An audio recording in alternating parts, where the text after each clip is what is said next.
Selamat pagi Bapak Ibu Saudara terkasih dalam Tuhan. Kita akan merenungkan kebenaran firman Tuhan pada pagi hari ini terambil dari Matius pasal yang ke-9 ayat 14 sampai dengan ayat 17. Kita akan baca bersama-sama ya. Matius pasal yang ke-9, perikopnya hal berpuasa, ayat 14, kita baca bersama-sama. 1, 2, 3. Kemudian datanglah murid-murid Yohanes kepada Yesus dan berkata, "Mengapa kami dan orang Farisi berpuasa, tetapi murid-murid-mu tidak?" Jawab Yesus kepada mereka, "Dapatkah sahabat-sahabat mempelai laki-laki berduka cita selama mempelai itu bersama mereka? Tetapi waktunya akan datang, mempelai itu diambil dari mereka, dan pada waktu itulah mereka akan berpuasa. Tidak seorang pun menambalkan secari kain yang belum susut pada baju yang tua, karena jika demikian, kain penambal itu akan mencabik baju itu, lalu makin besarlah koyaknya.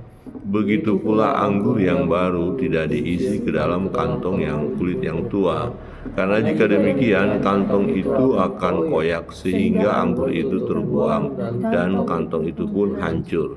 Tetapi anggur yang baru disimpan orang dalam kantong yang baru pula, dan dengan demikian terpeliharalah kedua-duanya." Amin. Demikian jauh pembacaan firman Tuhan. Bapak, Ibu, dan Saudara yang terkasih dalam Tuhan, dalam bagian ini kita melihat bahwa ketika Yesus bersama dengan murid-murid tidak melakukan puasa ya. Sementara murid Yohanes melakukan puasa, dan kemudian murid-murid Yohanes datang kepada Yesus ya dan mempertanyakan hal itu. "Mengapa kami dan orang Farisi berpuasa, tetapi murid-muridmu tidak?" Nah, berpuasa orang Farisi dan murid Yohanes melakukan ini dari ajaran-ajaran sebelumnya, yaitu hukum Taurat ya. Mereka melakukan ada satu rutinitas yang mereka lakukan dalam hal berdoa dan berpuasa, dan itu terus mereka lakukan ya. Ada waktu-waktu tertentu mereka berpuasa, melakukan sesuai dengan ajaran ya, hukum-hukum atau aturan-aturan ya yang sudah ada. Nah, tetapi kenapa Yesus bersama murid-murid tidak berpuasa secara murid-murid? Maka Yesus menjawab ayat 15. Yesus berkata kepada mereka, "Dapatkah sahabat-sahabat mempelai laki-laki berduka cita selama mempelai itu bersama mereka? Tetapi waktu akan datang, mempelai itu diambil dari mereka, dan pada waktu itulah mereka akan berpuasa." Nah, dalam bagian lain dijelaskan begini, dapatkah orang berpuasa ketika ada pesta ya, ada pesta perkawinan ya. Jadi mempelai itu masih bersama dengan mereka. Ya, tidak mungkin mempelai bersama dengan mereka pada saat pesta, tetapi pengiring-pengiring mempelai itu berpuasa. Ini kan pesta, jadi harus dinikmati. Jadi bersama-sama, selagi mempelai itu bersama dengan ya mereka ya, yang pengiring-pengiring itu, maka pengiring-pengiring itu tidak berpuasa ya, mereka makan dan minum. Tetapi ketika mempelai itu sudah tidak bersama dengan mereka, dikatakan di sana diambil dari mereka, dan pada waktu itu mereka akan berpuasa. Jadi bukannya Yesus tidak setuju dengan adanya puasa ya, tetapi berbicara tentang waktu kapan mereka akan berpuasa ya. Jadi selagi bersama dengan Yesus dengan mempelai, murid-murid tidak berpuasa karena mereka tidak melakukan puasa berdasarkan aturan sebelumnya begitu. Jadi bukan puasa yang mereka lakukan adalah puasa karena mengikuti ajaran-ajaran sebelumnya. Nah, hal ini digambarkan oleh Yesus dua analogi ya. Dua analogi ayat 16 dan 17. Pertama tentang kain yang tua dengan kain yang baru ya. Tidak seorang pun menambalkan secari kain yang belum susut pada baju yang tua, karena jika demikian kain penambal itu akan mencabik baju itu, lalu makin besarlah koyaknya. Jadi ada baju yang tua, robek begitu ya, kemudian ditampal dengan kain yang baru. itu tidak akan bisa. Kenapa? Karena kain yang baru itu dikatakan bisa mencabik, ya, mencabik atau mengoyakkan kain yang lama. Jadi kain yang lama itu udah rapuh. Kalau dia ditampal lagi dengan kain yang baru kan masih kencang begitu ya. Jadi itu bisa merobek, bisa merusak. Itu yang pertama. Jadi tidak mungkin, haruslah kain yang sudah agak tua juga supaya bisa menyambung gitu, bisa pas ya, jadi tidak akan merusak yang lama. Nah, kemudian yang ayat 17 ini lebih jelas lagi. Begitu pula anggur yang baru tidak diisikan ke dalam kantong kulit yang tua, karena jika demikian kantong itu akan koyak sehingga anggur itu terbuang dan kantong itu pun hancur. Jadi kantong yang tua, kemudian anggur baru itu kan keras begitu loh istilahnya, ya apa ya, alkoholnya atau apa gitu. Pokoknya anggur itu masih keras, dan kalau kena dengan kantong yang tua, kantong itu, kulit itu bisa rusak. Ya, itu bisa rusak karena kekuatan dari anggur itu. Jadi kalau anggur yang baru diisikan ke dalam kantong yang kulit yang tua, maka kantong itu akan koyak. Tidak kuat dia menerima anggur yang baru itu, ya, karena keras ya, sehingga anggur itu terbuang dan kantong itu pun hancur. Jadi akan rugi ya. Tetapi anggur yang baru disimpan orang dalam kantong yang baru pula, dan dengan demikian terpeliharalah kedua-duanya. Jadi harus sesuai gitu ya. Jadi anggur yang baru harus diisi di kantong yang baru, kulit yang baru, yang kuat, sehingga ya terpelihara seperti itu. Sehingga tidak akan mengalami kerusakan, tidak akan mengalami kerugian. Nah, ini berbicara apa Bapak Ibu Saudara terkasih dalam Tuhan? Nah, ini tidak bisa dicampur adukan ya. Ya, dalam hal ajaran-ajaran dicampur adukan sedemikian rupa itu akan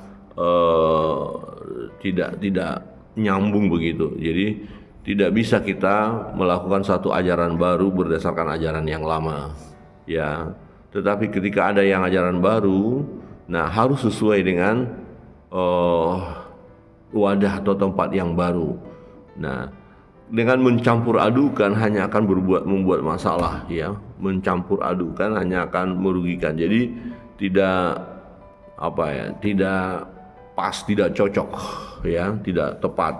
Nah, Yesus datang ke dalam dunia ya, dikatakan mengajarkan hal yang baru ya, mengajarkan hal yang baru dan disesuaikan dengan wadah yang baru ya. Jadi kalau sudah melakukan ajaran yang baru, jadi tidak tergantung lagi dengan ajaran-ajaran yang lama ya, seperti itu. Jadi tidak mencampur adukan ya, kira-kira begitu ya. Jangan kita mencampur adukan. Misalnya begini, kita mendapatkan ajaran yang baru, tapi dulu kita punya ajaran yang lama. Nah, bagaimana dengan ajaran yang lama ini ya? Kemudian ajaran yang lama kita tetap mempertahankan, tetapi kemudian kita menerima ajaran yang baru, misalnya tradisi-tradisi kita. Padahal dalam tradisi-tradisi itu atau ajaran-ajaran dari nenek moyang kita, ada yang tidak sesuai dengan ajaran yang baru. Nah, ajaran yang baru kita campur aduk. Nah, terjadilah sinkritisme. Ya, jadi hanya akan mengacaukan saja. Jadi kalau kita mau menerima ajaran yang baru, nah maka ajaran-ajaran yang lama yang tidak sesuai dengan yang baru, dengan kebenaran firman harus kita lepaskan. Kita harus berani ya memutuskannya, sehingga kita mengikuti ajaran yang baru. Jadi anggur yang baru tidak diisikan ke dalam kantong kulit yang tua. Nah, dengan memasukkan anggur yang baru ke kulit yang tua, itu hanya akan menjadi sia-sia. Ya, memaksakan ajaran-ajaran baru kepada wadah yang tidak akan bisa menerima ajaran itu hanya akan sia-sia. Ya, percuma dan tidak akan masuk, tidak akan diterima. Maka kalau misalnya kita membawa ajaran yang baru, kita ya berjuang memasukkan kepada ya orang-orang yang hidupnya tidak mau berubah ya, misalnya ya seperti seorang muda memberikan satu pengajaran kepada orang yang sudah tua dan orang tua yang tidak mau mengalami perubahan, pokoknya ini, pokoknya ini. Nah, ini akan sia-sia, akan benturan nanti.